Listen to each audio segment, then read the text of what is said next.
You look ready to fight. Will you fight for London?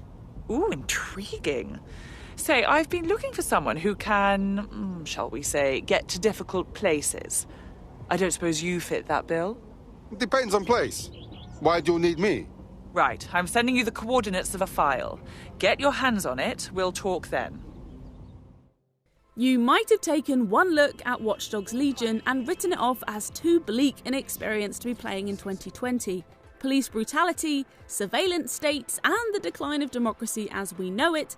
I get enough of that in my morning headlines, thank you very much. But though Ubisoft Toronto's vision of London may be dark, dystopian, and perpetually cloaked in rain cloud, the third chapter to its open-world hacking saga is secretly just as happy and glorious as Watch Dogs 2's sun-soaked sojourn through San Francisco. You just have to look between the pavement cracks a little closer. Set in a post-Brexit and presumably post-pandemic future, Watch Dogs Legion's sci-fi tinged recreation of the Big Smoke is a playground I can't stop causing chaos in. And not just because of any native connections to the city itself. It's a place practically reverberating with life, both in the macro of every neon-lit monument towering across the urban skyline, and the micro of London's smog-ridden streets, where the personality of each of its distinct boroughs is on full display.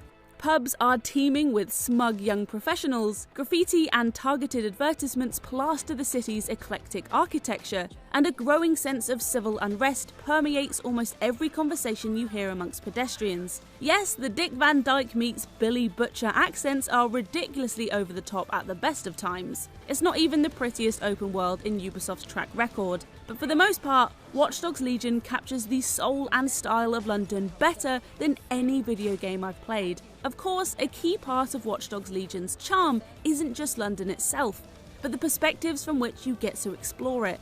In what is easily the game's biggest selling point, Ubisoft has ripped out the N of NPC to let players step into the shoes of any of the city civilians you set your sights upon. By recruiting fellow Londonites into your ever-growing gang of DedSec resistance fighters, you can take on missions as all manner of characters, from 007 super spies to street magicians.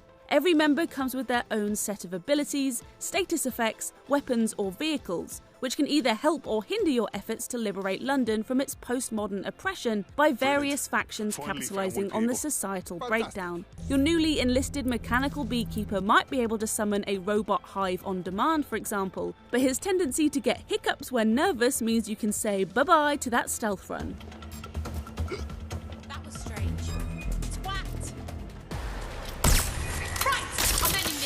The number of variables at play in Ubisoft's populace generating algorithm aren't quite endless, but they are impressively extensive, affecting everything from movement speed to lifespan.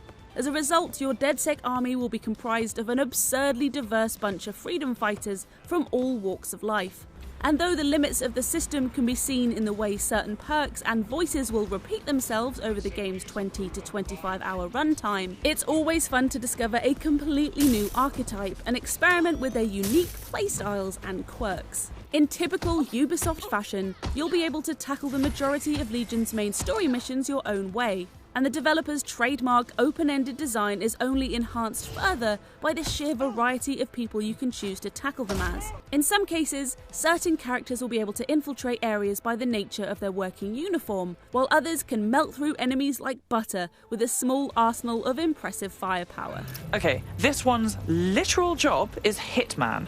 I mean, come on. Future London also has more gadgets to play with than present-day San Francisco, such as the ability to straight-up fly on hackable drones that act like giant, self-driving taxis. You can say good riddance to endlessly driving those stacking cranes between buildings, in other words, and Watch Dogs Legion is all the better for it. The missions themselves, aside from a handful of so-so mini-games and environmental puzzles, are a lot of infiltrate this and steal that, but that sense of repetition can be alleviated by the entertaining rung from undertaking them as whoever you like. Equally, while I was worried that the lack of a central scripted protagonist might make it difficult to invest in Legion's cast of characters, the inverse is true. Getting to see my hand-picked recruits interact with events and each other in Legion's cleverly rendered in-game cutscenes gave me a reason to care for their involvement in DedSec's resistance efforts, especially considering Ubisoft's wise inclusion of an optional permadeath setting, which can rob you of your favourite characters for good.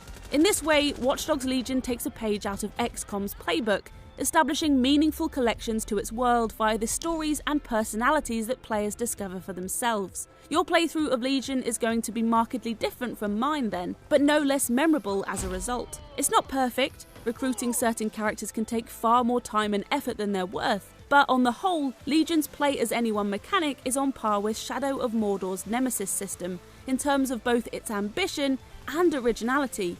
It really is as nifty as it sounds. Sadly, Legion's story isn't nearly as compelling as the playable roster driving it forward. As it did with Far Cry 5, Ubisoft casts its narrative net across a barrier reef's worth of real-world issues to inspire its depiction of London, from the migrant crisis to human trafficking, but paints the subject matter into its setting with fairly broad strokes. The result is a story that, for all its talking points, feels strangely innocuous. It doesn't help that the dialogue is often laughably wooden either, delivered with wild inconsistency depending on who you're playing as. I'm ready to go bastard hunting with you lot. Though DedSec's dry-humoured AI companion Badgley does manage to squeeze a few decent jokes into the proceedings every now and again. As for the gameplay itself, anyone who's played a previous Watch Dogs installment will be familiar with Legion's open-world trifecta of driving, shooting and stealth, all of which is of course augmented by its one-button hacking mechanic, which can now tap into more of the open-world central operating system than ever before. These different avenues of play represent something of a mixed bag, however, often feeling either too formless and floaty, or awkward and stilted. In fact, there's a general lack of polish that pervades throughout Watch Dogs Legion as a whole, with my PS4 build of the game, which included the Day 1 patch, running into a number of texture pop-ins, clipping issues, frame rate drops and several hard crashes. It's almost certain that Ubisoft will be fixing most of these problems in the weeks ahead, while I'd imagine Legion's frequent and lengthy loading screens will be next to non-existent on both the PS5 and Xbox Series X, but these technical gripes are worth bearing in mind before you jump in. Problems aside, it's quite remarkable just how much of Legion is sharpened, shaken and stirred by its central idea, and rightly so. In executing its lofty power fantasy, Ubisoft's play-as-anyone mechanic has elevated the rest of Legion's otherwise routine gameplay. Without it, I'm not sure we'd have a particularly memorable game on our hands. Like that of Assassin's Creed dual protagonists, I now can't imagine the Watch Dogs series without its play-as-anyone mechanic, which feels like a feature the franchise was always made for. Despite the deficiencies that underscore both its storytelling and gameplay, Legion thus represents an aspiring, albeit somewhat clumsy, step forward for the series at large. If a continued pivot towards dystopianism is what's needed to inspire Ubisoft to keep refining and honing its new APC formula for Watch Dogs' future, then I say bring on the end of the world as we know it. We give it 3.5 stars. Do you want to fight? Not me, just in general. For DedSec. Thought you'd never ask.